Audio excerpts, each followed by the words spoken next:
आम आदमी पार्टी ने खुद को इंडिया अलायंस से बाहर कर लिया है? देखिए, इंडिया अलायंस क्या है ये बहुत बड़ा सवाल है।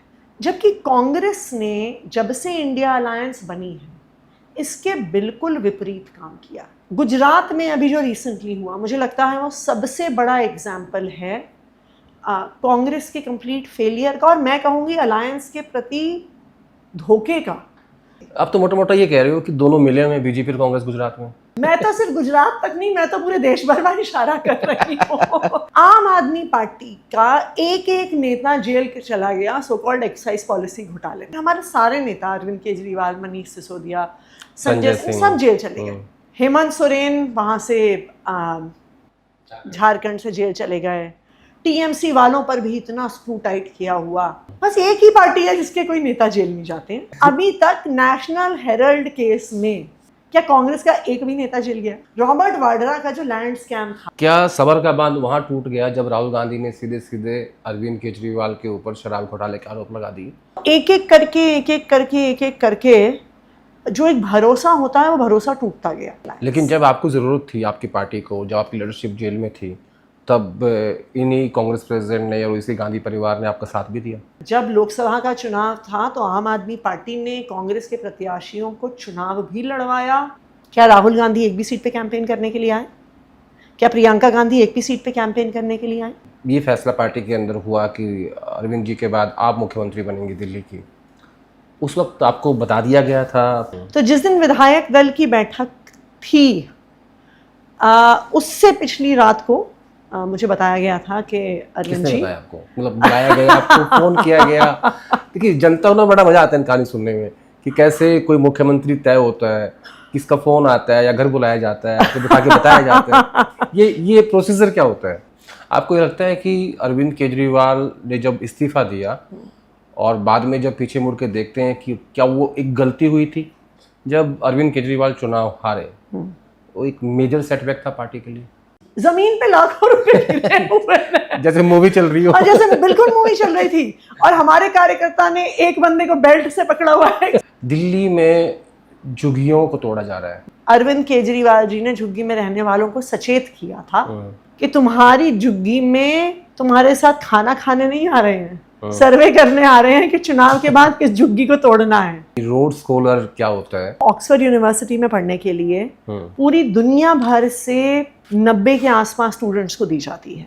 नमस्कार, मैं हूं आदेश रावल। आज के हमारे मेहमान बहुत खास हैं क्योंकि उन्होंने शिक्षा पे बहुत काम किया है और सबसे महत्वपूर्ण बात कि दिल्ली के सेंट स्टीफन कॉलेज से पढ़ाई की, उसके बाद हायर स्टडीज़ के लिए ऑक्सफोर्ड गए। लेकिन एक महत्वपूर्ण बात यह है कि वो रोड स्कॉलर भी हैं, और रोड स्कॉलर क्या होता है आज के युवाओं को ज़रूर जानना चाहिए और ये सवाल मैं उनसे ज़रूर पूछूंगा। दिल्ली की तीसरी महिला मुख्यमंत्री, उससे पहले दिल्ली में शिक्षा मंत्री के रूप में कार्य किया, साथ में डिपार्टमेंट पीडब्ल्यूडी भी था, लेकिन शिक्षा के लिए उनकी नीतियों को ज़्यादा जाना जाता है।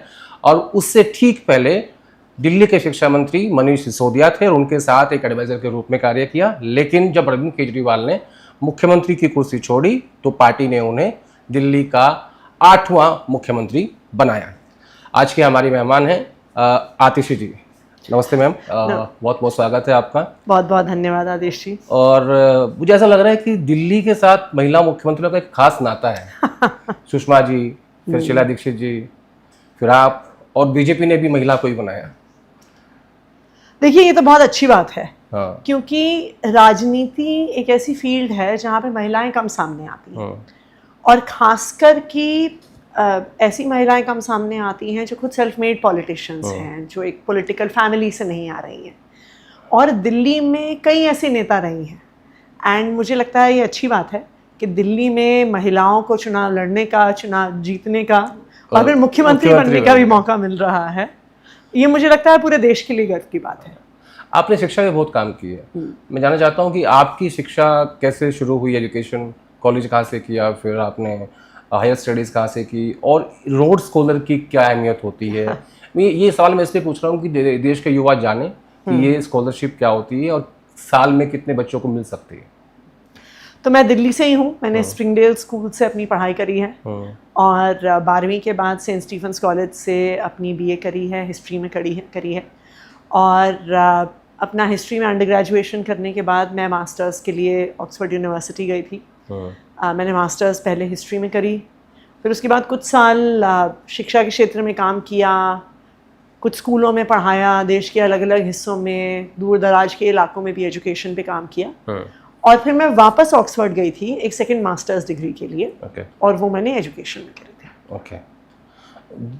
कहाँ ऑक्सफोर्ड में आपने पढ़ाई की, और जब राजनीति में आए तो फिर सोशल मीडिया में बड़ी ट्रोलिंग होती है आपकी, जिसे कहते हैं कि 2 रुपए का ट्रोल भी ऑक्सफोर्ड के व्यक्ति को ट्रोल कर देता है। ये कभी देखते हैं इसको आप, मतलब पास से, कि यार कहाँ फंस गई मैं, ऐसा होता है? देखिए, मुझे शुरू से लगता था अपने कॉलेज के ही दिनों से कि देश के लिए कुछ करना है, समाज के लिए कुछ करना है।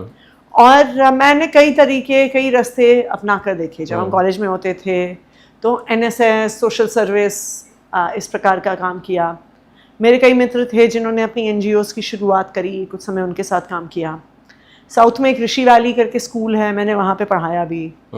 मैंने कई सालों तक 5-6 साल मैं मध्य प्रदेश में एक गांव में रही और वहाँ पर भी काम किया। लेकिन इतना कुछ करने के बाद एक चीज़ समझ में आई कि जब तक बदलाव ऊपर से नहीं आता तब तक ग्राउंड लेवल पर चेंज पॉसिबल नहीं है। और खास करके मुझे लगता है हमारे देश में, जहाँ पर लोग इतनी मुश्किल परिस्थिति में भी जीते हैं, जहाँ पर आज के दिन में भी इतनी गरीबी है, लोगों के पास एक बीमारी एक गरीब परिवार को मतलब बिल्कुल ख़त्म कर देती है। अगर खासकर परिवार में जो ब्रेड विनर है वो बीमार हो जाता है तो आपकी सारी सेविंग्स ख़त्म हो जाती हैं, आपके पास कुछ नहीं बचता है। तो जो लोग इतनी मुश्किल परिस्थिति में जीते हैं वो, उनके लिए खुद चेंज मेकर्स होना एक बड़े स्केल पे मुश्किल होता है। तो अपनी काफ़ी ऑलमोस्ट 1 दशक की जर्नी के बाद मुझे लगा कि एक बड़े स्केल पे चेंज की ज़रूरत है। और यही समय था जब अन्ना जी पहली बार अनशन पर बैठे थे। और तब मैं मध्य प्रदेश में गांव में रहती थी, और तब उन्हीं दिनों में तभी डेटा कार्ड से वायरलेस इंटरनेट शुरू हुआ था। तो बड़ी मुश्किल से वो डेटा कार्ड्स कनेक्ट होते थे इंटरनेट से। तो हम वहाँ से बैठ के देखते थे कि अच्छा, ये व्यक्ति अनशन पे बैठ गए हैं। तो तब तक आपका कोई संबंध आम आदमी पार्टी से नहीं था? तब तक मेरा कोई संबंध तब तो पार्टी थी ही नहीं, तब अन्ना आंदोलन से भी मेरा संबंध नहीं था। हालांकि मैं कुछ लोगों को जानती थी, जैसे मैं मनीष सिसोदिया जी को जानती थी, कभी टकरा गए एक्टिविस्ट सर्कल में, अरविंद केजरीवाल जी से भी एक आध बार मुलाकात थी। लेकिन जब इंटरनेट पे पहली बार देखा कि इतने हजारों लोग देश के अलग अलग हिस्से में निकल कर आ रहे हैं, तो ये तो लगा कि कुछ बड़ा बदलाव हो रहा है। फिर उसके बाद मनीष जी एक बार एक इंडिया अगेंस्ट करप्शन की वॉलंटियर मीटिंग के लिए भोपाल आए थे। तो वहाँ पर उनसे मुलाकात हुई और उन्होंने तब कहा कि आओ साथ में जुड़ो, देश में कुछ बड़ा हो रहा है। तो उसके बाद मैं दिल्ली शिफ्ट हुई थी और मैंने एक प्योर सिंपल वॉलंटियर के तौर पे इंडिया अगेंस्ट करप्शन के साथ काम करना शुरू किया था। जब आपने ये कहा कि मैं मध्य प्रदेश में काम करती थी, तो गांव में कैसा काम, शिक्षा पे काम करते थे या? तो वहाँ पे लोकल जो गवर्नमेंट स्कूल था उसके साथ काम करते थे। वहाँ पे जो ग्राम पंचायत थी उसके साथ भी काम करते थे कि ग्राम पंचायत खुद एक स्वायत्त तरीके से कैसे डिसीजंस ले सकती है, अपने गांव का कैसे विकास कर सकती है, एक सस्टेनेबल तरीके से कैसे लाइवलीहुड्स किए जा सकते हैं। तो इस पे काम करते थे। अब क्योंकि आप दिल्ली की पूर्व मुख्यमंत्री हैं और नेता प्रतिपक्ष भी हैं, दिल्ली में झुग्गियों को तोड़ा जा रहा है और बहुत ज़्यादा लोग जो हैं बेघर हो गए हैं। इस पे सबसे पहले एक पूर्व मुख्यमंत्री नाते आपकी क्या टिप्पणी है? देखिए, भारतीय जनता पार्टी ने चुनाव से पहले दिल्ली के अलग अलग हिस्सों में जाके दिल्ली के गरीबों को ये वादा किया था कि जहाँ झुग्गी है वहीं मकान देंगे। आज आप दिल्ली के किसी भी झुग्गी में जाइए, वहाँ पे उनके पास एक कार्ड पड़ा है जिसमें मोदी जी की फ़ोटो है, जिसपे कमल का निशान है और उस पर लिखा हुआ है जहाँ झुग्गी वहीं मकान। भारतीय जनता पार्टी के नेता ये वादा लेकर दिल्ली के अलग अलग झुग्गियों में गए, रात्रि प्रवास किया, खाना खाया, बच्चों के साथ कैरम बोर्ड खेला, लूडो खेला। तब भी अरविंद केजरीवाल जी ने झुग्गी में रहने वालों को सचेत किया था कि तुम्हारी झुग्गी में तुम्हारे साथ खाना खाने नहीं आ रहे हैं, सर्वे करने आ रहे हैं कि चुनाव के बाद किस झुग्गी को तोड़ना है। लेकिन लोगों ने भारतीय जनता पार्टी के वादे पे विश्वास किया। मोदी जी ने खुद, जो आर.के. पुरम में रैली हुई थी, स्टेज से कहा था कि जब तक सब झुग्गी वालों को मकान नहीं मिल जाता, एक भी झुग्गी को तोड़ा नहीं जाएगा। और आर.के. पुरम की रैली में कहा, बार बार अपने भाषणों में कहा लेकिन आप देखिए, चुनाव खत्म हुआ, 180 degree turn Bharatiya Janata party ने लिया और जहां झुग्गी वहीं मकान से पहुंच गए, जहां झुग्गी वहीं मैदान।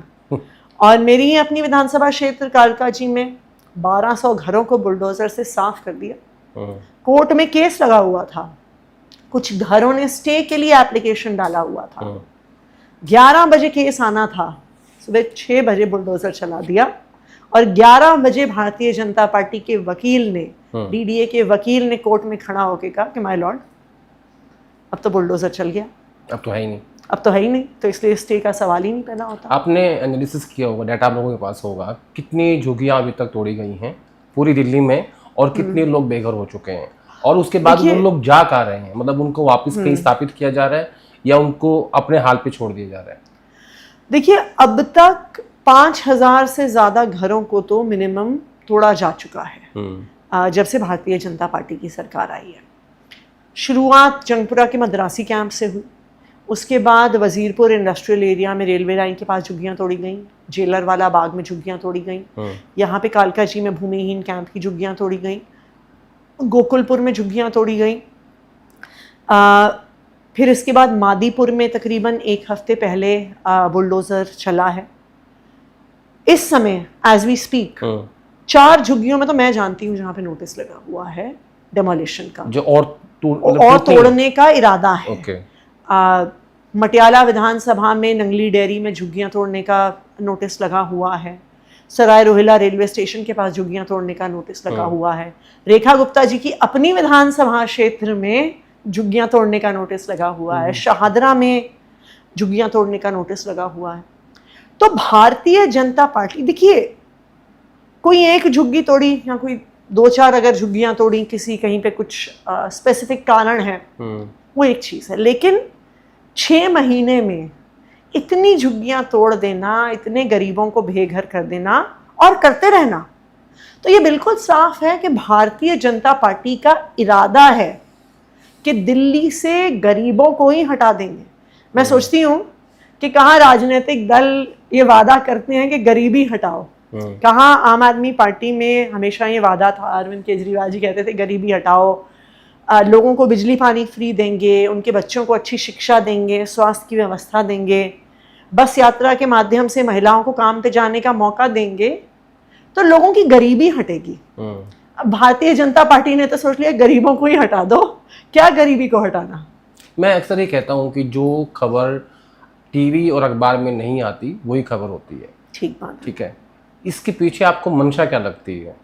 क्या ये लोग इलीगली रह रहे हैं, ये मंशा है, या ये प्रोजेक्ट जो है, ये जो ज़मीनें हैं, ये किसी बिल्डर को देनी है, इसके पीछे का कारण क्या है? देखिए, इलीगल कोई क्यों रहता है, ये तो स्वाभाविक बात है कि जो झुग्गियों में रह रहे हैं, जो कच्ची कॉलोनियों में रह रहे हैं, वो सभी इलीगल रह रहे हैं। और ये दिल्ली में कोई 1-2 लाख लोग नहीं है, दिल्ली में 40 लाख लोग झुग्गियों में रहते हैं, और आप लगा लीजिए इतने ही लोग कम से कम कच्ची कॉलोनियों में रहते होंगे। कोई भी इलीगल झुग्गी में, छोटे मकान में, कच्ची कॉलोनी में क्यों रहता है? क्योंकि उसको या तो जहाँ पे उनका घर है, चाहे वो ईस्टर्न यूपी से आ रहे हैं, बिहार से आ रहे हैं, बंगाल से आ रहे हैं, आपने उनको वहाँ पे रोजगार के अवसर नहीं दिए, वरना कौन अपना घर, अपना गांव छोड़कर आकर दिल्ली में एक छोटी सी झुग्गी में रहना चाहेगा।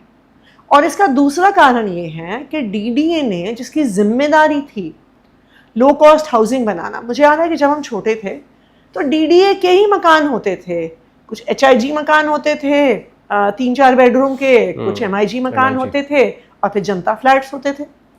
कहाँ गए जनता फ्लैट्स, कहाँ गई ईडब्ल्यूएस हाउसिंग, कहाँ गए गरीबों के लिए घर? तो जब आप गरीबों के लिए घर ही नहीं बनाएंगे तो आप लोगों को फोर्स कर रहे हैं इलीगल घरों में रहने के लिए।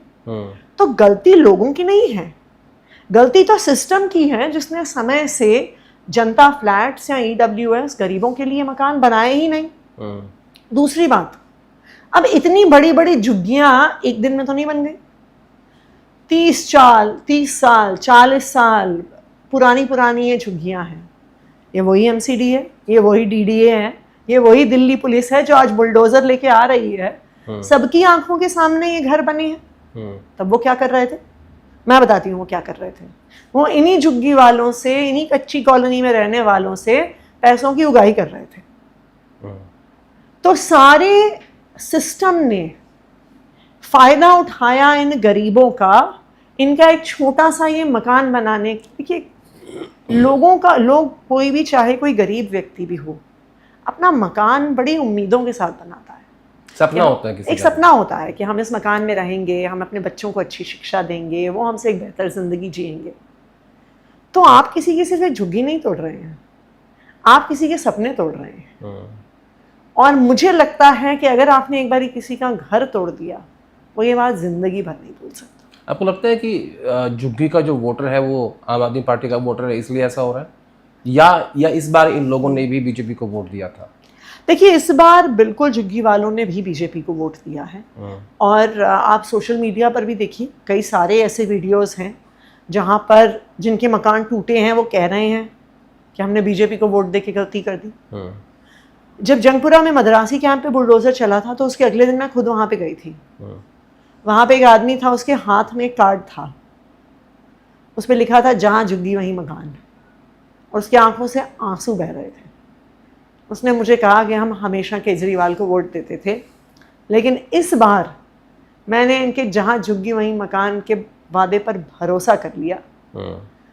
उस कार्ड पर जो मारवा जी हैं, जो वहाँ से विधायक हैं भारतीय जनता पार्टी से, उनकी भी फोटो बनी हुई थी। वो कह रहा था वो आदमी कि जिस दिन बुलडोज़र चला, हम मारवा जी को फ़ोन करते रह गए, लेकिन उन्होंने फ़ोन नहीं उठाया। कहते जब वोट मांगने का समय था तो वही हमारे इसी घर में दरवाज़ा खटखटाने आए थे, और जब हमारे घर टूट रहे थे तो उन्होंने हमारा फ़ोन नहीं उठाया। आपको क्या लगता है कि ये फैसला रेखा गुप्ता जी के लेवल से हुआ है या फिर और ऊपर से हुआ है? क्योंकि बीजेपी के जो ज़्यादातर बड़े फैसले होते हैं वो मुख्यमंत्री ले नहीं पाते हैं, ऐसा मैंने सुना है, और इसीलिए देखिए, चाहे वो फैसला रेखा गुप्ता जी ले रही हैं, चाहे वो फैसला एलजी साहब ले रहे हैं, चाहे वो फैसला अमित शाह जी ले रहे हैं, खुद प्रधानमंत्री नरेंद्र मोदी जी ले रहे हैं, लेकिन फैसला तो भारतीय जनता पार्टी ही ले रही है। अब तो 4 इंजन की सरकार है उनकी, एमसीडी भी उनकी है, दिल्ली सरकार भी उनकी है, डीडीए भी उनकी है, पुलिस भी उनकी है, प्रधानमंत्री तो उनके हैं ही। तो सारे सरकार के जितने इंजन हैं, अब वो सारे भारतीय जनता पार्टी के साथ हैं। अब ये सारे के सारे इंजन मिलके दिल्ली से गरीबों को हटाने का काम कर रहे हैं। आप मुझे बताइए कैसे चलेगी दिल्ली? आज हम सबके घरों में कौन लोग काम करते हैं? जो इन झुग्गियों से आते हैं। आज ऑटो कौन चलाता है? उबर की टैक्सी कौन चलाता है? जोमेटो की डिलीवरी कौन करता है? अमेजोन की डिलीवरी कौन करता है? वही लोग तो करते हैं जो इन झुग्गियों में रहते हैं। वही सब करते हैं जो इन कच्ची कॉलोनियों में रहते हैं। गरीबों की मेहनत से हमारा शहर चलता है, गरीबों की मेहनत से देश चलता है। अगर आप गरीबों को ही हटा देंगे तो दिल्ली की इकोनॉमी, दिल्ली की अर्थव्यवस्था कैसे चलेगी? एक ड्राइव चल रही है पूरे देश में, SIR, रिवीजन ऑफ वोट्स। आपको लगता है कि दिल्ली में भी विधानसभा चुनाव से पहले वोट काटे गए थे? कोई ऐसा डाटा पार्टी के, दिल्ली में डेफिनेटली वोटर डिलीशन की एक बहुत बड़ी प्रक्रिया और वोटर एडिशन की एक प्रक्रिया चली। खास करके हमने देखा नई दिल्ली विधानसभा में, जहाँ से अरविंद केजरीवाल जी ने चुनाव लड़ा। एक MP का मकान है, एक मेंबर ऑफ पार्लियामेंट का। कितने लोग रह सकते हैं? 5 कमरे का मकान होगा, 6 कमरे का मकान होगा, कितने बड़ा परिवार होगा उनका? 10 लोग, 12 लोग। एक MP के मकान में 150 वोटर रजिस्टर्ड थे। वो भारतीय जनता पार्टी के MP थे। जब वहां पे सरकारी तंत्र से कोई चेक करने जाता था, BLO जब जाता था वहां पे, चौकीदार कहता था हाँ जी ये 150 लोग यहाँ पे रहते हैं। देखिए, ये तो आपको भी पता है, मुझे भी पता है, जो DM SDM उस काम को देख रहे हैं उनको भी पता है कि इस 5 कमरे के मकान में 150 लोग नहीं रह सकते। लेकिन उनका नियम ये कहता है कि अगर किसी ने वाउच कर दिया कि ये लोग रहते हैं तो आपको उनको वोटर रोल पे रखना होगा। तो वोटर एडिशन गलत तरीके से और वोटर डिलीशन एक बहुत बड़े स्केल पर भारतीय जनता पार्टी ने किया है, और बहुत सिस्टमैटिकली किया है। अच्छा, एक वोटर, देखिए दिल्ली में जो पॉपुलेशन है, जैसे मैं अपने आपको विधानसभा क्षेत्र के बारे में बताती हूँ, एक काफ़ी बड़ी अनऑथराइज रेगुलराइज कॉलोनी है गोविंदपुरी। अब वहाँ पे जो 70% लोग रहते हैं वो किराएदार हैं। अब जब वो किराएदार हैं तो वो कभी 2 नंबर गली में किराए पे रहते हैं, हो सकता है 1-2 साल के बाद उनका रेंट एग्रीमेंट खत्म हो गया तो वो 2 नंबर से शिफ्ट होके 7 नंबर में चले गए। तो यूजुअली क्या होता है कि जब वो 2 नंबर में जाते हैं तो कोई ना कोई बता देता है कि 7 नंबर में गए हैं, या ऐसा मान लिया जाता है कि पहली बार में उनका वोट जनरली नहीं काटा जाता, तो वो 7 नंबर में भी रहते हैं तो वो 2 नंबर का जो भी उनका 2 नंबर गली का जहाँ पे भी उनका पोलिंग सेंटर है वो अपना वोट डालने चले जाते हैं।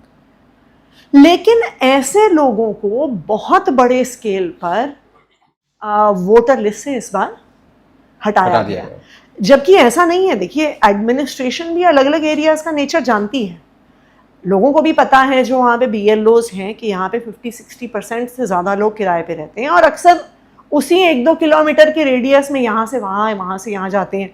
हो सकता है गोविंदपुरी से सामने ओखला की तरफ चले जाएं, हो सकता है कि यहाँ से तुगलकाबाद एक्सटेंशन चले जाएं, तुगलकाबाद वाले एक्सटेंशन वाले गोविंदपुरी आ जाएं, पर कोई यहाँ से 50 किलोमीटर, 100 किलोमीटर, 200 किलोमीटर दूर नहीं जाता है। तो इसलिए प्रयास भी नहीं हुआ लोगों को वापस वोटर लिस्ट पे जोड़ने का। आतिश जी, आपको नहीं लगता है कि अब ये सही समय था कि विपक्ष एकजुट होकर इस मुद्दे पे लड़ता, लेकिन आम आदमी पार्टी ने खुद को इंडिया अलायंस से बाहर कर लिया है? देखिए, इंडिया अलायंस क्या है ये बहुत बड़ा सवाल है। इंडिया अलायंस में सबसे बड़ी पार्टी कांग्रेस है और वही एक इकलौती नेशनल पार्टी है।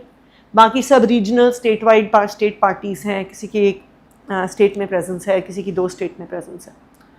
तो जो सबसे बड़ी पार्टी थी, जो सबसे उसकी जिम्मेदारी थी कि सब पार्टियों को साथ लेके चले, जबकि कांग्रेस ने जब से इंडिया अलायंस बनी है इसके बिल्कुल विपरीत काम किया। जब मध्य प्रदेश का चुनाव था, अखिलेश यादव जी बार बार कहते रह गए कि मैं अलायंस करना चाहता हूँ। बहुत ज़्यादा सीट समाजवादी पार्टी नहीं चाहती थी, पर बुंदेलखंड के इलाके में जो यूपी से सटा हुआ वहाँ पे वो कुछ सीटें चाहते थे। कांग्रेस बात तक करने नहीं आई। जब हरियाणा में आम आदमी पार्टी और समाजवादी पार्टी अलायंस चाहते थे, 3 सीटें 4 सीटें, कांग्रेस बात नहीं करना चाहती थी। गुजरात में अभी जो रिसेंटली हुआ, मुझे लगता है वो सबसे बड़ा एग्जाम्पल है कांग्रेस के कंप्लीट फेलियर का, और मैं कहूँगी अलायंस के प्रति धोखे का। गुजरात में 6 MLAs ने डिफेक्ट किया बीजेपी, उसमें से 5 MLAs कांग्रेस के थे और 1 MLA आम आदमी पार्टी का था।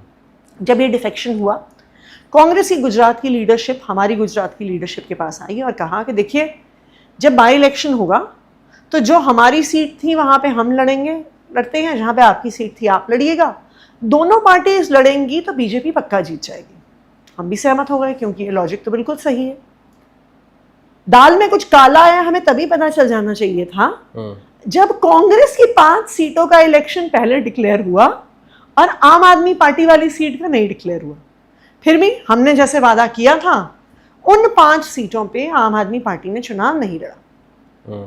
फिर अभी रिसेंटली 2 महीने पहले विसावदर में चुनाव हुआ, जहां से आम आदमी पार्टी के MLA डिफेक्ट हुए थे। तो हम वापस गए कांग्रेस के पास, हमने कहा कि जी हमने तो अपना वादा पूरा किया था, अब आपकी बारी है। कांग्रेस मुकर गई, उन्होंने कहा नहीं, हम तो अपना कैंडिडेट फील्ड कौन सा वादा, बिल्कुल क्या वादा, कौन सा वादा, हम तो अपना कैंडिडेट फील्ड करेंगे। कांग्रेस ने कैंडिडेट फील्ड किया, अपने नेताओं को कैंपेन में उतारा, रिसोर्सेज लगाए, लेकिन फिर भी देखिए इंटरेस्टिंग बात, कांग्रेस अपनी 5 सीट हार गई। आम आदमी पार्टी कांग्रेस के धोखे के बावजूद बाई इलेक्शन जीत गई। अब तो मोटा मोटा ये कह रहे हो कि दोनों मिले में बीजेपी और कांग्रेस गुजरात में। इसका हाँ बिल्कुल, मैं तो सिर्फ गुजरात तक नहीं, मैं तो पूरे देश भर में इशारा कर रही हूँ। देखिए, मैं इस बात से मेरे मन में ये सवाल क्यों आता है, देखिए मेरे पास कोई प्रमाण नहीं है, पर मेरे मन में ये सवाल तो है कि क्या बीजेपी और कांग्रेस मिले हुए हैं।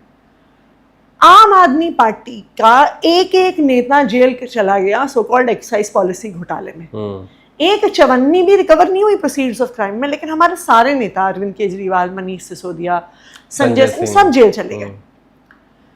हेमंत सोरेन वहां से झारखंड से जेल चले गए। टीएमसी वालों पर भी इतना स्क्रूटाइट किया हुआ।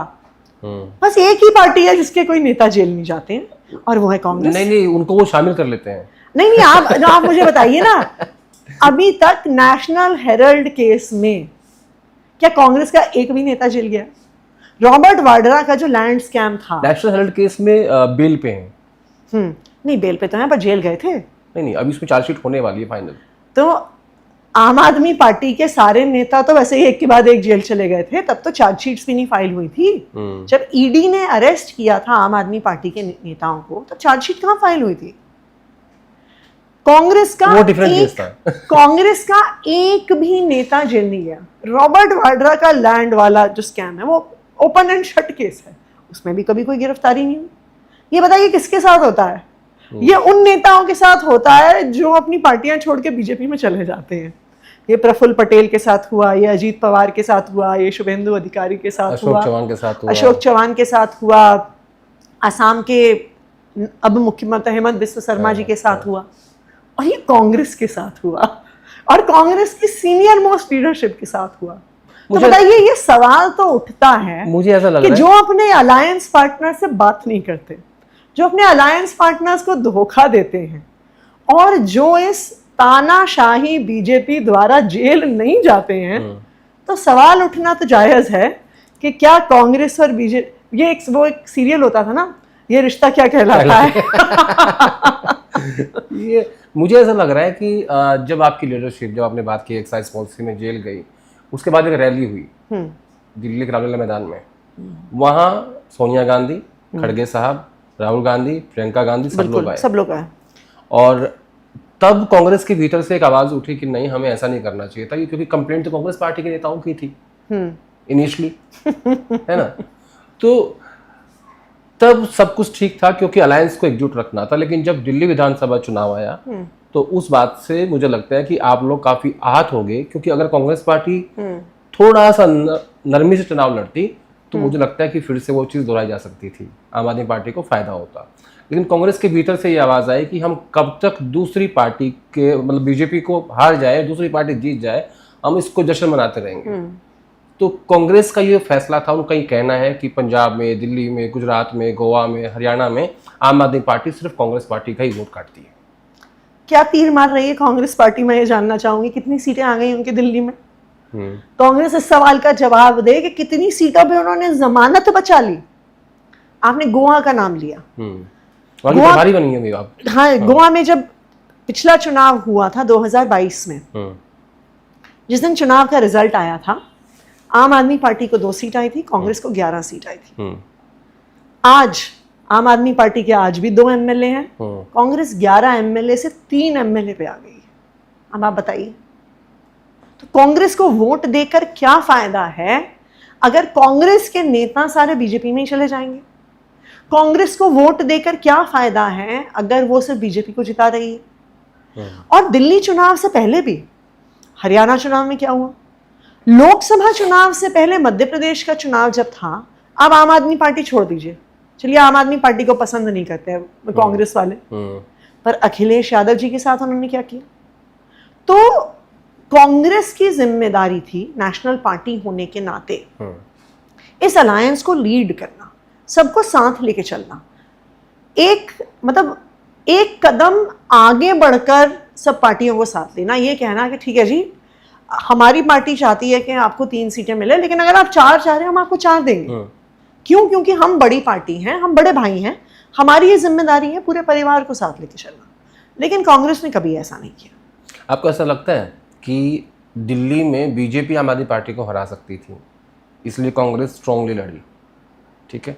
पंजाब में सिर्फ कांग्रेस आम आदमी पार्टी को हरा सकती है क्योंकि दोनों विपक्षी एक विपक्ष में एक सत्ता में है, इसलिए वहाँ बीजेपी जो है, क्या इसमें भी समझौता हो सकता है? मैं सवाल थोड़ा हाइपोथेटिकल है। देखिए, पंजाब में तो समझौता थोड़ा सा मुश्किल है क्योंकि मतलब एक तरह से समझौता इन द सेंस दिखाने का समझौता नहीं, सेटिंग का, पीछे का समझौता, अंडर द टेबल। देखिए क्या है कि अलायंस में जब लोकसभा का भी जब अलायंस की बात हो रही थी तो दोनों पार्टीज में क्लियर कट बात हुई और पंजाब को ऑफ द टेबल रख दिया गया क्योंकि पंजाब में कांग्रेस और आम आदमी पार्टी का ही कॉन्टेस्ट था, आमने सामने की लड़ाई की, लेकिन बाकी जगह पे अलायंस हुई। दिल्ली में उस समय आम आदमी पार्टी के 62 विधायक थे, कांग्रेस के 0 विधायक थे। फिर भी आम आदमी पार्टी ने अलायंस के इंटरेस्ट में 3 सीटें कांग्रेस को देने के लिए हम तैयार हुए, वरना 62 वर्सेस 0 पे कोई कांग्रेस को तो 1 सीट मिलनी चाहिए थी उस अलायंस में। तो मुझे लगता है कि अलायंस का एक धर्म होता है और उस अलायंस के धर्म के तहत सबको एक कदम आगे बढ़ना होता है। जो जितना बड़ा होता है उसको उतने ज़्यादा कदम आगे बढ़ना होता है। क्या सबर का बांध वहाँ टूट गया जब राहुल गांधी ने सीधे सीधे अरविंद केजरीवाल के ऊपर शराब घोटाले के आरोप लगा दिए और वहाँ उस दिन आम आदमी पार्टी को लगा कि नहीं, अब नहीं हो सकता कि हम इस अलायंस में नहीं रहेंगे? देखिए, मुझे लगता है कि कोई एक घटना नहीं है, शुरुआत तो कहीं से होती है ना। आप ये पूरा ही इतिहास उठा के देख लीजिए। जब से इंडिया अलायंस बना है तब से ही कांग्रेस ने जो उसकी जिस पोजीशन और रिस्पॉन्सिबिलिटी पे वो थे, जो बड़े भाई के रोल में थे, जो बिगेस्ट पार्टी के रोल में थे, उन्होंने वो रोल नहीं निभाया। तो एक एक करके जो एक भरोसा होता है वो भरोसा टूटता गया। चाहे जिस तरह उन्होंने समाजवादी पार्टी को ट्रीट किया, जिस तरह से हरियाणा के चुनाव में बातचीत करने से इनकार किया, और फाइनली मैं ये कहूँगी कि जिस तरह से गुजरात के बाई इलेक्शन में धोखा दिया, ये तो मुझे लगता है कि फिर ये कहाँ की अलायंस। लेकिन जब आपको ज़रूरत थी आपकी पार्टी को, जब आपकी लीडरशिप जेल में थी, तब इन्हीं कांग्रेस प्रेसिडेंट ने और इसी गांधी परिवार ने आपका साथ भी दिया। और जब लोकसभा का चुनाव था तो आम आदमी पार्टी ने कांग्रेस के प्रत्याशियों को चुनाव भी लड़वाया, उनके लिए कैंपेन भी किया। अरविंद केजरीवाल जी जब जेल से 3 हफ्ते के लिए बेल पे आए थे तो अरविंद केजरीवाल जी ने दिल्ली से लड़ रहे 7 लोकसभा प्रत्याशियों के लिए कैंपेन किया था। उन्होंने कांग्रेस के कैंडिडेट्स के लिए वोट मांगा, उन्होंने चंडीगढ़ में मनीष तिवारी जी के लिए वोट मांगा। और आप याद करिए, मनीष तिवारी जी एक ऐसे नेता हैं जिनके साथ बहुत डिफिकल्ट इतिहास भी रहा है आम आदमी पार्टी का, जिन्होंने अन्ना आंदोलन के दिनों पे अन्ना हजारे जी पे, पूरी इंडिया अगेंस्ट करप्शन पे बहुत तीखी टिप्पणियां करी थी। लेकिन अलायंस का धर्म निभाते हुए अरविंद केजरीवाल जी ने मनीष तिवारी के लिए कैंपेन किया और मनीष तिवारी जी ने इस बात को एक्नॉलेज भी किया। आप मुझे बताइए, आम आदमी पार्टी दिल्ली में 4 सीटें लड़ रही थी, क्या राहुल गांधी एक भी सीट पे कैंपेन करने के लिए आए? क्या प्रियंका गांधी एक भी सीट पे कैंपेन करने के लिए आए? कोई नहीं आया। तो मैं मानती हूँ कि कांग्रेस हमारे साथ खड़ी हुई उस रैली में, 31 मार्च की रैली में सोनिया गांधी जी, राहुल गांधी, प्रियंका गांधी, खड़गे जी सब आए थे। लेकिन हमने भी अलायंस में अपना धर्म निभाया। हमने भी जहाँ जहाँ हो सकता था इंडिया अलायंस में जब कांग्रेस के कैंडिडेट्स खड़े हुए, हमारी सारी लीडरशिप ने चुनाव लड़वाया। जो दिल्ली से कांग्रेस के कैंडिडेट्स लड़ रहे थे, अगर आप उनका भी ट्विटर हैंडल उठा के देखिएगा, उनकी स्टेज संभालने से उनकी रैलीज ऑर्गेनाइज करने तक, और यहाँ तक कि जब वो अपना नॉमिनेशन फॉर्म भरने गए थे तो डीएम ऑफिस में उनके साथ आम आदमी पार्टी के ही नेता बैठे हुए थे। एक्चुअली है क्या ना, जो पुरानी कांग्रेस है उसका ज़्यादातर हिस्सा आम आदमी पार्टी के अंदर ही है, तो वो सब आपस में दूसरे को जानते हैं। एक और दिल्ली का मुद्दा है बहुत बड़ा, जिसमें डीजल और पेट्रोल कारों को बैन कर दिया गया कि आपको डीजल भी नहीं देंगे। इसके ऊपर अब सरकार कह रही है, दिल्ली सरकार कह रही है कि हम इसके ऊपर एक विचार कर रहे हैं, पॉलिसी लेके आएंगे और सुप्रीम कोर्ट को रिक्वेस्ट करेंगे। इसको आप कैसे देखती हैं कि ये कितने लोगों को प्रभावित कर रहा है और क्या ये मुद्दा महत्वपूर्ण है? देखिए, एक मिडिल क्लास परिवार की दृष्टि से इस मुद्दे को देखिए। हाँ, मैं उसी से देख रहा हूँ। एक मिडिल क्लास परिवार का एक सपना होता है कि हमारी एक गाड़ी होगी। वो पैसे जमा करते हैं, पेट काट काट के पैसे जमा करते हैं। जब अपनी बाइक और अपनी 2 व्हीलर पे अपनी पत्नी, अपने 2 बच्चों को बैठा के लेके जा रहे होते हैं, गाड़ी को बगल से गुजरते हुए देखते हैं तो सोचते हैं कि एक दिन मेरे पास गाड़ी होगी।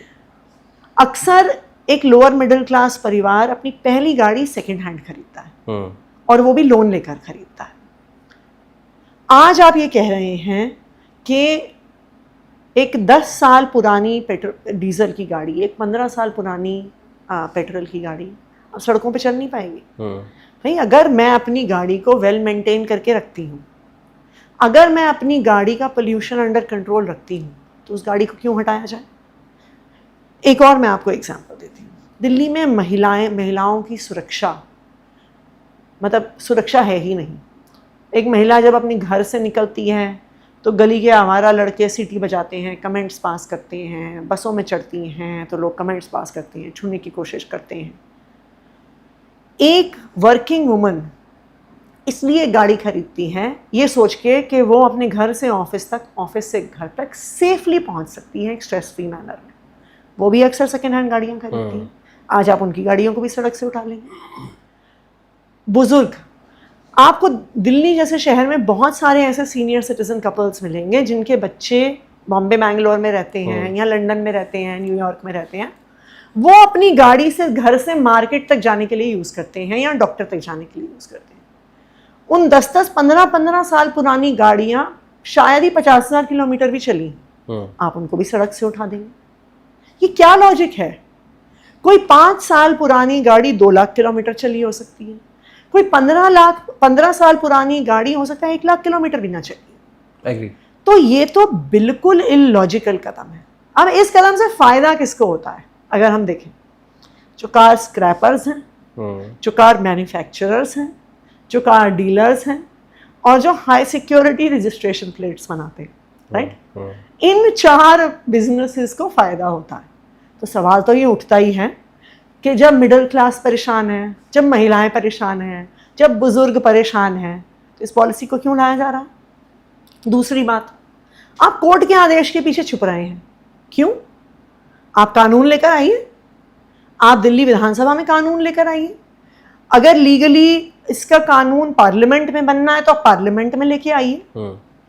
जब सुप्रीम कोर्ट ने दिल्ली सरकार को पावर दी थी, जब अरविंद केजरीवाल जी की सरकार थी, अब 8 दिन में अध्यादेश लेके आ गए थे अरविंद केजरीवाल की पावर छीनने के लिए। यहां पे 60 लाख परिवारों की गाड़ियां सड़क से उठ जाएंगी, आप एक कानून लेकर नहीं आ सकते। इनफैक्ट जो अभी दिल्ली सरकार कोर्ट भी गई है, ये एक आई वॉश है। ये इसलिए आई वॉश है क्योंकि सुप्रीम कोर्ट तो वही कहेगा जो पहले कह रहा था कि भाई पोल्यूशन हो रहा है, गाड़ियों को हटाओ। लेकिन कितना परसेंट पोल्यूशन गाड़ियों से हो रहा है? देखिए, लेकिन मैं तो आपको इसमें दूसरी बात कहूंगी, आप दिल्ली सरकार कानून लेकर आए ना, जो सारी पॉलिसी के मेजर्स जो वो सुप्रीम कोर्ट के सामने कह रहे हैं कि हम दलील रखेंगे, उनके पास तो पूरी पावर है।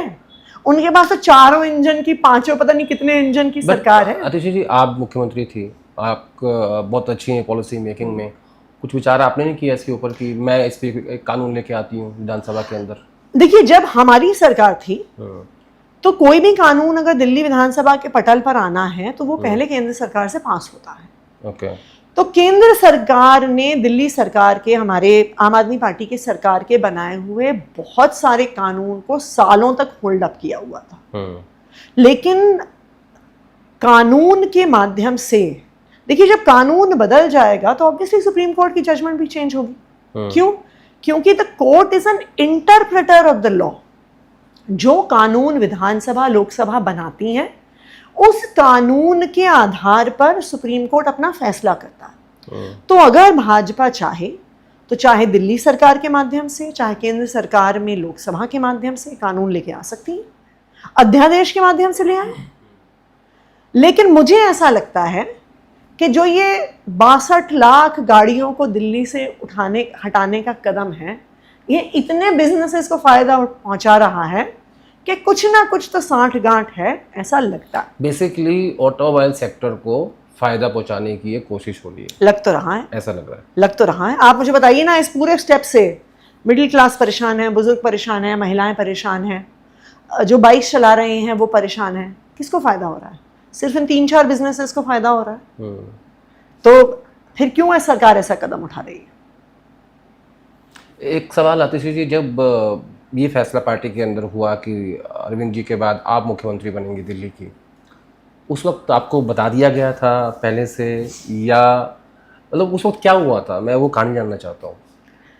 देखिए, जब अरविंद जी जेल से आए थे तब अंग्रेजी में एक फ्रेज है ना, never in my wildest dreams. मैं कभी भी नहीं सोचा था। हमारी नज़र में आम आदमी पार्टी से दिल्ली के एक ही मुख्यमंत्री हैं और वो हैं अरविंद केजरीवाल, और हमारी पार्टी के शीर्ष नेता हैं, उन्होंने ही हमें इस पार्टी के आम वॉलंटियर्स को विधायक बनाया, मंत्री बनाया। जिस दिन अरविंद जी ने पार्टी ऑफिस में घोषणा करी थी कि वो इस्तीफा दे रहे हैं, उससे पहले मुझे भी नहीं पता था कि वो इस्तीफा दे रहे हैं। हमें भी उस दिन स्टेज पर ही जाके पता चला कि अरविंद जी ने इस्तीफा देने का फैसला किया। और मैं मानती हूँ कि ये एक बहुत मॉरल हाई ग्राउंड का फैसला था। शायद ही कोई मुख्यमंत्री होगा जो अपनी कुर्सी को छोड़ता है।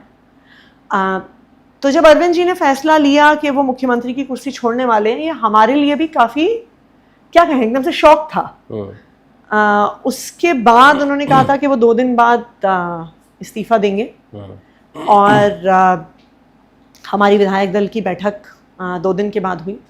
तो जिस दिन विधायक दल की बैठक थी, उससे पिछली रात को मुझे बताया गया था कि अरविंद जी, आपको मतलब बुलाया गया, आपको फोन किया गया? देखिए, जनता को बड़ा मजा आता है कहानी सुनने में कि कैसे कोई मुख्यमंत्री तय होता है, किसका फोन आता है या घर बुलाया जाता है, आपको बिठा के बताया जाता है। ये प्रोसीजर क्या होता है? तो मुझे मनीष सिसोदिया जी ने बताया था, उन्होंने फोन पर बताया था। ओके। और ये बताया था कि अरविंद जी अगले दिन जो विधायक दल की बैठक है उसमें मेरा नाम प्रस्तावित करेंगे। और मैं तो कहूँ, मेरे लिए पहला रिएक्शन क्या था आपके मन में? मतलब देखिए, बहुत इमोशनल मोमेंट था। इसलिए इमोशनल मोमेंट था क्योंकि अगर आप मेरी अपनी पर्सनल हिस्ट्री देखिए, जब ये पार्टी बनी थी और जब इस पार्टी ने अपना पहला चुनाव भी लड़ा था, मैं एक बहुत आम कार्यकर्ता थी इस पार्टी की। एक उदाहरण के तौर पे मैं आपको बताती हूँ। आपको याद होगा 2013 के चुनाव में हमारी पार्टी के कुछ कैंडिडेट्स पे एक स्टिंग हुआ था। अच्छा। और उस स्टिंग पे मतलब काफ़ी सारा एडिट करके उसको चलाया गया था, आरोप लगाया गया था कि आम आदमी पार्टी के कैंडिडेट पैसा ले रहे हैं। फिर इलेक्शन कमीशन के माध्यम से हमने उसका रॉ फुटेज मांगा था, काफ़ी कुछ हुआ था। चुनाव से 3 दिन पहले एक प्रेस कॉन्फ्रेंस हो रही है, मनीष सिसोदिया जी, संजय सिंह जी, पार्टी के कुछ बड़े नेता प्रेस कॉन्फ्रेंस कर रहे हैं और कुछ वीडियोज़ दिखा रहे हैं। मैं वो कार्यकर्ता थी जो डायस के पीछे ज़मीन पे बैठ के लैपटॉप चला रही थी। 2013 और 2024 में आप मुख्यमंत्री जी, 11 साल में adviser to education minister, 2000 cabinet मंत्री, और फिर मुख्यमंत्री, और अब नेता प्रतिपक्ष जी। लगभग 11 साल का सफर है आपका। तो आप सोचिए कि ये मैं नहीं मानती कि ये देश की किसी और पार्टी में हो सकता है कि 11 साल के सफर में एक सामान्य मिडिल क्लास से आने वाली नॉन पॉलिटिकल बैकग्राउंड से लड़की, महिला कार्यकर्ता से एडवाइजर बनती है, एडवाइजर से विधायक बनती है, विधायक से मंत्री बनती है, मंत्री से मुख्यमंत्री बनती है। कहाँ आम परिवार के लोग, मिडिल क्लास परिवारों के लोग। पार्टी से ज्यादा आपको लगता नहीं इसमें भाग्य भी काम करता है? मतलब आपकी कुंडली भी काम कर रही होगी साथ साथ? नहीं, ये हो सकता है, लेकिन ये सिर्फ आम आदमी पार्टी में संभव है। आज आप देखिए जो, and hats off to Arvind Kejriwal के उन्होंने एक पूरा नया जनरेशन ऑफ लीडर्स को खड़ा किया है जो नॉन पॉलिटिकल बैकग्राउंड से आते थे, जो अपनी अपनी फील्ड में कुछ कर रहे थे। चाहे मनीष सिसोदिया जी हों, चाहे संजय सिंह जी हों, चाहे राघव चड्ढा हों, चाहे सौरभ भारद्वाज हों, चाहे मैं हूँ, चाहे दुर्गेश पाठक, संदीप पाठक, हम सब लोग अपनी अपनी फील्ड्स में बिल्कुल नॉन पॉलिटिकल लोग थे। लेकिन लिटरली सड़क से उठाकर उन्होंने हमें इस देश की नेशनल पॉलिटिक्स में पहुंचा दिया है। संदीप पाठक IIT में प्रोफेसर होते थे। कितने लोग इतनी कम उम्र पे देश की राज्यसभा में पहुंचते? सो डेफिनेटली मेरे लिए एक बहुत इमोशनल मोमेंट था, और मेरी पार्टी के लोग मुझ पर इतना भरोसा करते हैं, ये भी मैं मानती हूँ एक बहुत बड़ी बात है। क्योंकि आप अक्सर ये ट्रेंड देखिए कि जब कोई सीनियर लीडरशिप मुख्यमंत्री की कुर्सी छोड़ता है तो वो थोड़े फिगर हेड टाइप के लोगों को जैसे झारखंड में हुआ था, जैसे झारखंड में हुआ था, जैसे बिहार में भी हुआ था, बिहार में भी हुआ था, तो वो कुछ फिगर हेड टाइप के लोगों को, जिनका अपना फेस नहीं है, जिनकी अपनी पहचान नहीं है, उनको अक्सर कुर्सी पे बैठाते हैं। चंपई सोरेन, मैं किसी का तो ये मुझे लगता है कि एक बहुत बड़ा भरोसा भी दिखाता है अरविंद केजरीवाल जी का, पार्टी का मुझ पर। तो डेफिनेटली बहुत इमोशनल। आपको ये लगता है कि अरविंद केजरीवाल ने जब इस्तीफा दिया और बाद में जब पीछे मुड़ के देखते हैं कि क्या वो एक गलती हुई थी? क्योंकि जो आप चुनाव हारे हो, और जब हम उसका बैठ के एनालिसिस करते हैं, क्योंकि हम लोग भी सारा दिन यही काम करते हैं, तो ऐसा लगता है कि शायद वो गलती थी अरविंद केजरीवाल की। नहीं, मैं नहीं मानती वो गलती थी। मुझे ये लगता है कि देखिए, अरविंद केजरीवाल जी अपनी मॉरल हाई ग्राउंड की राजनीति के लिए जाने जाते हैं, और जब उन पर ये सवाल उठा कि उन्होंने भ्रष्टाचार किया है, तो मुझे ये लगता है कि आप उनकी दृष्टि से देखिए कि ये वो आदमी हैं जिन्होंने 10 साल दिल्ली का मुख्यमंत्री रहने के बाद भी उस आदमी के पास अपना दिल्ली में घर नहीं है। जब उन्होंने मुख्यमंत्री की कुर्सी छोड़ी, जब सीएम रेजिडेंस छोड़ा, तो वो हमारे एक सांसद के घर में रह रहे हैं। पहले वो किराए का मकान ढूंढ रहे थे, उसके बाद हमारे ही एक सांसद ने ऑफर किया कि आप हमारे मकान में आके रहिए। तो आप उस व्यक्ति की दृष्टि से देखिए कि जिस पर ये आरोप लगे हैं, जो एक इनकम टैक्स कमिश्नर की नौकरी छोड़कर इस फील्ड में आया, जिसने एक राजनीति में ईमानदारी, प्रो पीपल राजनीति, गरीबों के लिए काम करने की शुरुआत करी, तो मुझे लगता है ये फैसला गलत नहीं था। आम आदमी पार्टी चुनाव हारी, उसका जो मेन कारण मैं मानती हूँ वो ये है कि वैसे तो 2015 से ही, पर खासकर के पिछले 3 साल से जो केंद्र सरकार ने, भारतीय जनता पार्टी ने आम आदमी पार्टी की सरकार के काम रोकने का काम किया, और काम करवाने के लिए जो हमें बार बार झगड़ा करना पड़ा, कभी धरना करना पड़ा, कभी एलजी साहब से झगड़ा करें, कभी सुप्रीम कोर्ट जाएं, कभी हाई कोर्ट जाएं, तो मुझे लगता है कि दिल्ली वालों को लगा कि अगर केंद्र में और दिल्ली में एक ही सरकार होगी, सेम इंजन होगा। सेम इंजन होगा, डबल, ट्रिपल, क्वाड्रुपल इंजन, बहुत सारे इंजन। जब एक ही पार्टी की सरकार होगी तो हो सकता है कि काम बेहतर हो। मुझे लगता है कि ये मेन कारण था भारतीय जनता पार्टी की जीत का और आम आदमी पार्टी की हार का। लेकिन ये सपना भी दिल्ली वालों का जितनी स्पीड से बना, मतलब जितने समय में बना उससे दुगनी तिगनी स्पीड से टूट गया। अभी दोपहर को मेरे ही घर में कालका जी में बिजली चली गई और काफी देर अक्सर आप ट्वीट करते रहती हैं, वहाँ बिजली चली गई है, वहाँ चली गई है। मैं यार पूर्व मुख्यमंत्री है, दिन भर बिजली के बारे में ट्वीट करते रहते हैं। देखिए, दिल्ली के लोगों के लिए इंपॉर्टेंट चीज है। अब सब लोग तो रेखा गुप्ता जी की तरह 14 एसी, 30 कमरों का घर, 10,000 मेगावाट का, पता नहीं कितने मेगावाट का पावर बैकअप लेके तो नहीं जीते हैं ना। एक आम परिवार दिल्ली में 2-3 कमरे के घर में रहता है, और पिछले 10 साल से लोगों ने अपने घरों में इन्वर्टर्स नहीं खरीदे हैं। मेरे पास भी मेरे घर में इन्वर्टर नहीं है। तो रेखा गुप्ता जी ने पिछली बार कहा था कि आतिशी जी को कैंडल लाइट डिनर करने का शौक है, तो आज जब मैं कैंडल लाइट लंच कर रही थी तो मैं उन्हीं को याद कर रही थी कि उनकी दुआ से आज मुझे कैंडल लाइट का लंच करने का मौका मिल गया। आपने कहा कि अरविंद जी के पास घर नहीं है, लेकिन घर के मुद्दे पे ही बीजेपी ने उनको घेरा और पूरा चुनाव उसके आसपास ही घूमता रहा। यानी एक्साइज पॉलिसी, शराब पॉलिसी, और फिर उसके बाद घर की शीश पर बना दिया, इतना बड़ा घर बना दिया कि 40 करोड़ 45 करोड़ का आसपास खर्चा आया है। लेकिन अब जब रेखा गुप्ता के 14 ऐसी की बात आती है, आपको नहीं लगता कि परसेप्शन वाइज अरविंद केजरीवाल ये चुनाव हार गए? क्योंकि जो सपना वो दिखा के आए थे लोगों को करप्शन के विरोध। देखिए, क्या है कि वो अरविंद केजरीवाल जी का पर्सनल घर नहीं था, वो मुख्यमंत्री का रेजिडेंस था, सीएम रेजिडेंस था। और एक सीएम रेजिडेंस में सिर्फ आपका पर्सनल रहना जीना नहीं होता, आपके परिवार के 3, 4, 5 सदस्यों का। वहाँ पे पूरा एक ऑफिस चलता है, एक कैंप ऑफिस चलता है, जिसमें एक पूरा एडमिनिस्ट्रेटिव सेटअप होता है। एडमिनिस्ट्रेटिव सेटअप होता है जो 24 घंटे चलता है, क्योंकि सीएम ऑफिस कभी बंद नहीं होता है, क्योंकि सीएम ऑफिस में किसी भी समय दिन रात लोग अपने इश्यूज लेके आते हैं। तो एक सीएम का कैंप ऑफिस 24 आवर्स चलता है। उसके अलावा जब आप मुख्यमंत्री होते हैं तो आपकी एक पूरी सिक्योरिटी इस्टेब्लिशमेंट होती है। आपको मुख्यमंत्री को सिक्योरिटी देना, सिक्योरिटी अरेंजमेंट्स देना, पूरे सिक्योरिटी स्टाफ की भी रेजिडेंस आपके मुख्यमंत्री आवास में ही होती है। तो ये तो फैक्ट है कि वो सिर्फ एक घर, 4 कमरे, 5 कमरे, 7-8 कमरे का घर का नहीं, वो उस पूरे कॉम्प्लेक्स पर को फिर से बनाया गया। भारतीय जनता पार्टी ने लेकिन जो इस घर के नाम पर झूठ फैलाया कि जी इस घर में स्विमिंग पूल है, इस घर में सोने के टॉयलेट हैं, इस घर में मिनी बार है। जब हम एक्चुअली मीडिया को वहां पर लेकर गए, संजय सिंह जी और सौरभ भारद्वाज जी वहां पर मीडिया को लेकर गए, तो क्या हुआ? पूरी पुलिस की और सीआरपीएफ की फौज खड़ी कर दी गई कि हम किसी को अंदर नहीं घुसने देंगे। क्यों? क्योंकि अगर मीडिया घुस जाएगी अंदर तो पता चल जाएगा जी कोई स्विमिंग पूल नहीं है, कोई सोने के टॉयलेट नहीं है, कोई मिनी बार नहीं है। मैं तो दूसरी चीज आपको बता रही हूँ, मैंने तो सुना है कि मोदी जी के घर में 150 करोड़ का एक कालीन है जो सोने के धागे से बना हुआ है जी, और वो सऊदी अरब या कहीं से मिडल ईस्ट से बन के आया है, सोने के धागे से बुना हुआ है। तो अब मीडिया पूछे वो सवाल, क्यों नहीं पूछ रही है वो?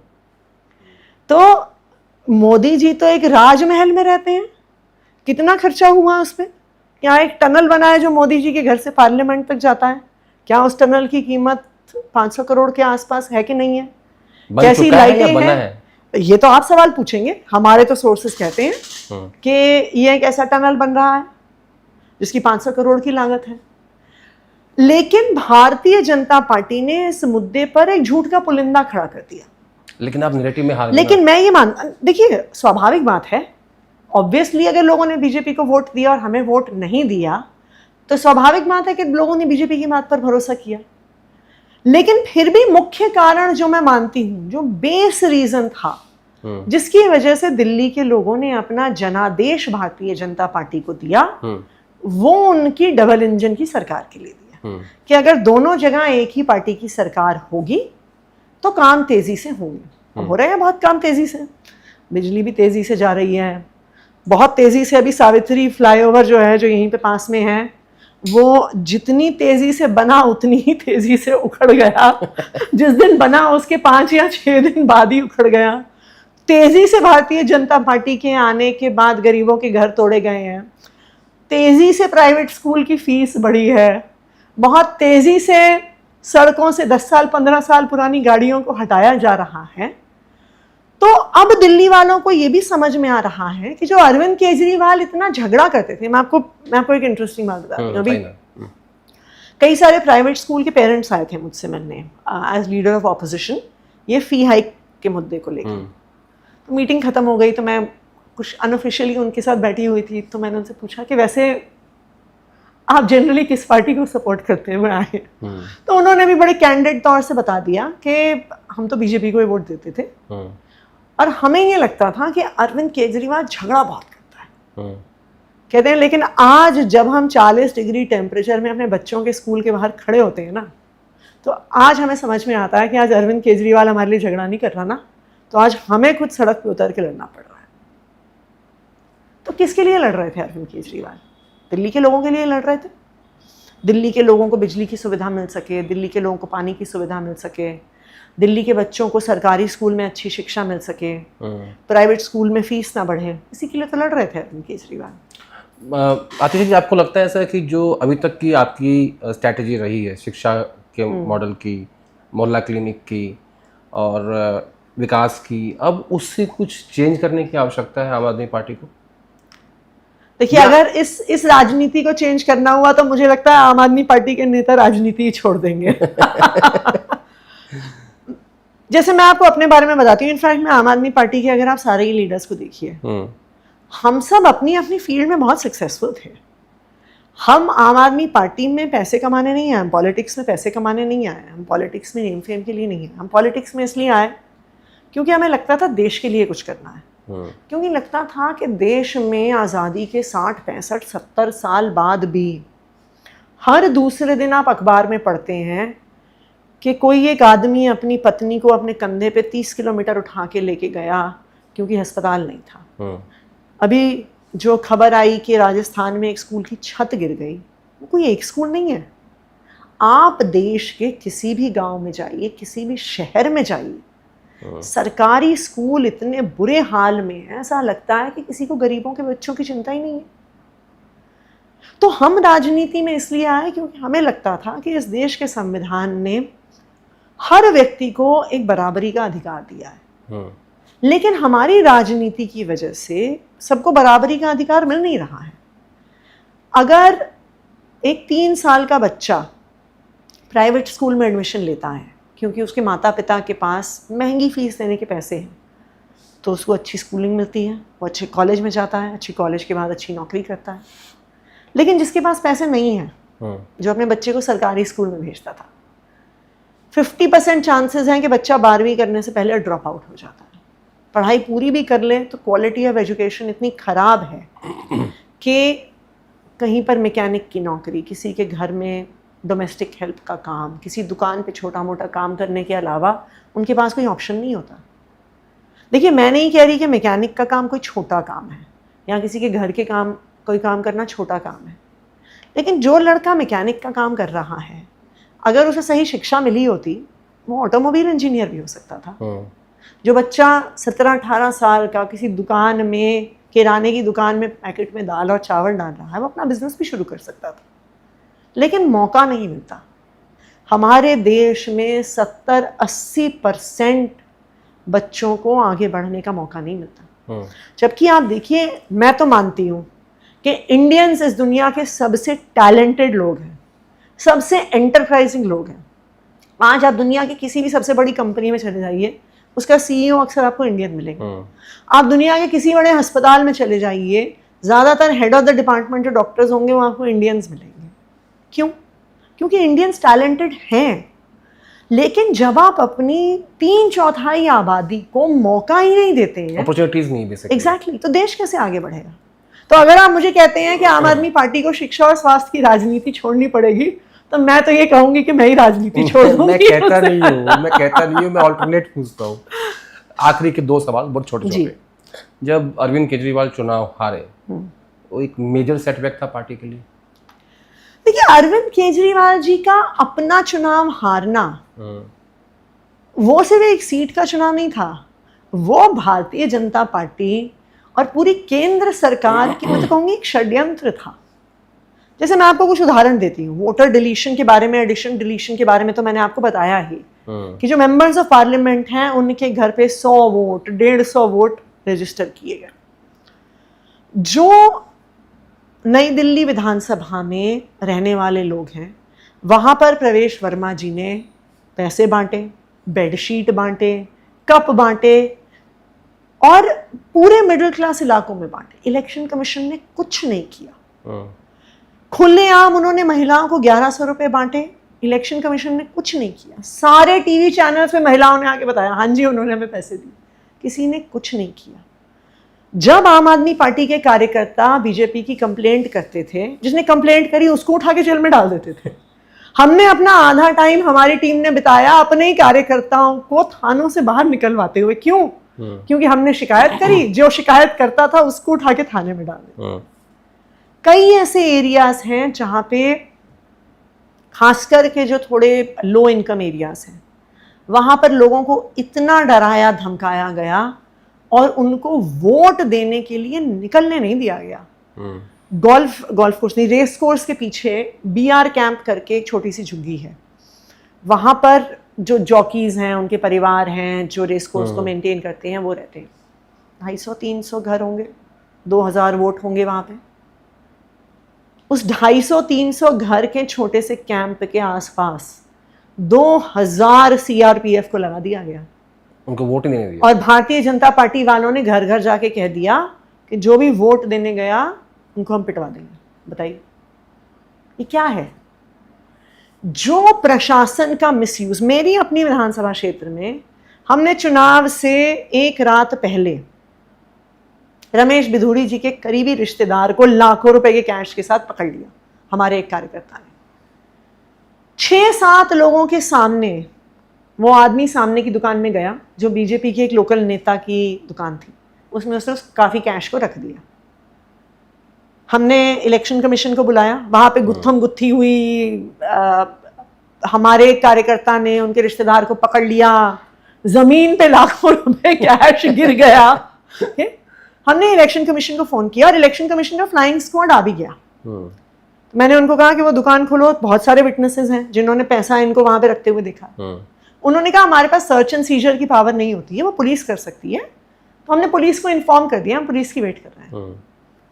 1.5 घंटा, मैं मुख्यमंत्री थी उस समय, मैं वहां पे खड़ी थी, इलेक्शन कमीशन के ऑफिसर्स वहां पे खड़े थे, लेकिन पुलिस उस दुकान का शटर खोलने नहीं आई। अब आप मुझे बताइए। ये हाल था, ये हाल था, जमीन पे लाखों रुपए गिरे हुए हैं। जैसे मूवी चल रही हो। और जैसे बिल्कुल मूवी चल रही थी, और हमारे कार्यकर्ता ने एक बंदे को बेल्ट से पकड़ा हुआ है, से जमीन पे पैसे गिर रहे हैं। पूरे इलाके ने देखा कि उसने सामने पैसे रख दिए, बस पुलिस ने नहीं देखा, भाजपा के प्रशासन ने नहीं देखा। एक आखिरी सवाल जो मैंने आपसे स्टार्टिंग में पूछा था कि रोड स्कॉलर क्या होता है, मैं चाहता हूँ कि इस इंटरव्यू के बाद आप बताएं देश के युवाओं को कि वो कैसे मिलता है, क्या उसका प्रोसीजर होता है, कितना टफ है, साल में कितने बच्चों को मिल सकता है। तो जो रोड स्कॉलरशिप होती है वो ऑक्सफोर्ड यूनिवर्सिटी में पढ़ने के लिए पूरी दुनिया भर से 90 के आसपास स्टूडेंट्स को दी जाती है। ओके। जिसमें यूएसए से, जर्मनी से, चाइना से, जापान से, इंडिया से, ऑस्ट्रेलिया से, न्यूजीलैंड से, दुनिया भर से स्टूडेंट्स को लिया जाता है। भारत में पहले 5 थी, शायद अब 6 हो गई हैं। एक साल में 5 स्टूडेंट्स को ये रोड स्कॉलरशिप मिलती है। ओके। और ऐसे स्टूडेंट्स को मिलती हैं जो पढ़ाई लिखाई में तो अच्छे हैं ही, लेकिन उसके अलावा समाज में कुछ करने का जज्बा रखते हैं। ओके। तो इसको सिर्फ एक्स्ट्रा करिकुलर एक्टिविटीज़ ना कहा जाए, खास करके जो समाज में कुछ करना चाहते हैं ऐसे लोगों को ये स्कॉलरशिप मिलती है। और किसी भी फील्ड के स्टूडेंट्स को मिल सकती है। मैंने एजुकेशन में डिग्री करी थी रोड स्कॉलरशिप पे, पर हमारे ही साथ लॉ करने वाले स्टूडेंट्स भी थे, इंजीनियरिंग करने वाले स्टूडेंट्स भी थे। तो आप किसी भी सब्जेक्ट में उसमें अप्लाई कर सकते हैं, और फिर आपके पूरे पढ़ाई का खर्चा, आपके पूरे रहने का खर्चा, आपके पूरे आने जाने का खर्चा जो रोड्स ट्रस्ट है वो उठाता है। और मैं तो, जैसे मैंने बताया, मैं तो एक सामान्य मिडिल क्लास परिवार से आती हूँ। जब मैं कॉलेज से निकली और जो तब ऑक्सफोर्ड यूनिवर्सिटी की फ़ीस थी और रहने खाने का खर्चा था, मेरे दोनों पेरेंट्स दिल्ली यूनिवर्सिटी में पढ़ाते थे, तो उन दोनों की कंबाइंड सैलरी से 1.5 से 2 गुना ज़्यादा था। तो एक सामान्य मिडिल क्लास परिवार का बच्चा सोच नहीं सकता है। अच्छा, जो स्टूडेंट्स MBA वगैरह कर रहे हो वो तो फिर भी लोन लेने के बारे में सोच सकते हैं कि उसके बाद बड़ी बड़ी नौकरियां करेंगे। जो उसके बाद समाज सेवा करने का सोच रहे हो, उसके लोन कौन देगा? लोन कौन देगा? तो मैं ये मानती हूँ कि ये बहुत अच्छा अवसर है, और रोड्स ट्रस्ट इसको करता है। और यहाँ पे दिल्ली में भी रोड्स ट्रस्ट का एक ऑफिस चलता है जो इस पूरे स्कॉलरशिप को मैनेज करते हैं। थैंक यू सो मच आतिशी जी, आपने समय दिया। तो ये थी कहानी भोपाल के गांव से लेकर और दिल्ली की मुख्यमंत्री बनने तक की आतिशी जी की कहानी। और आज के कार्यक्रम में इतना ही। नमस्कार।